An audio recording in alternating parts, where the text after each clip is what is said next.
this morning. So I'm not sure if you're out there or not because now I'm late. But anyways, it looks like it's working quite fine there now. So I just wanted to show you, I was going to try and take you out into the garden today, but I'm not very good at videoing yet, so I'm not doing very well with doing it outside with the light and the shadows and all that kind of stuff. So what I did was I brought the outside in. And what I have here this morning is I wanted to show you that I have these little primulas. And these primulas are very old. A neighbor of mine many years ago, she came from a farm, and they were at her farm. Her mom and dad have them, and she can remember them all her life there. And that is 20-some years ago, maybe even 30 years ago. And she was about 82 at that time. So these little plants have a heritage of over 100 years. They're old, and they are very, very hardy, and they multiply like crazy. So I'm just going to show you how to separate them. I've done this a couple of times this morning already because I've been having trouble with the video.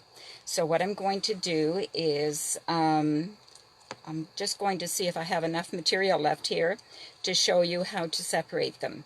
This was a big clump this morning, so it was quite large, and I've been breaking it apart here to show you how to do that. The coloration of them they're small pink, and they have a yellow center in them, and they're really, really pretty. And when they're in a mass planting, they're absolutely gorgeous. So what I'm going to do is I'm going to just set this big guy down here. And when you have a big clump and you want to separate them out, what I do is I take this knife. It is a Hoya knife, I believe. It has a serrated edge on one side, and it has a flat blade on the other. And so what I do is I will take this knife and I will poke it right in here, and then I'll just pull on it to separate out these guys. Now, if this was in a bigger clump, this knife would have been very helpful.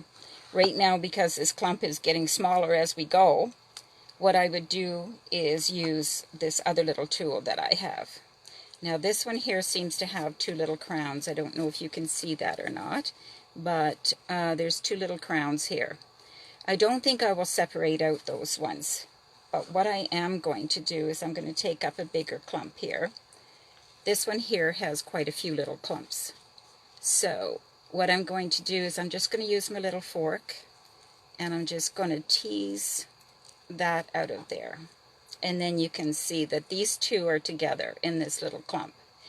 And so I'm going to pot these up. If you were putting them in your ground, if you were extending your border, then all you would do is just make like a little trough and put these little guys in, line them up, and then backfill them. And if you want at that time, you can put some amendments in there with them.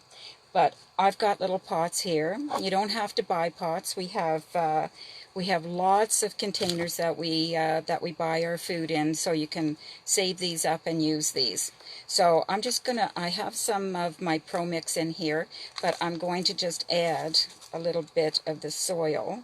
Just gonna mix that up down here in my tray, and I'm gonna just put that back in there so that I've got some of the soil that the plant came out of along with the Pro Mix. The Pro Mix that I'm using there has a little bit of food in it. So, and these ones here I'm going to be potting up for our plant sale.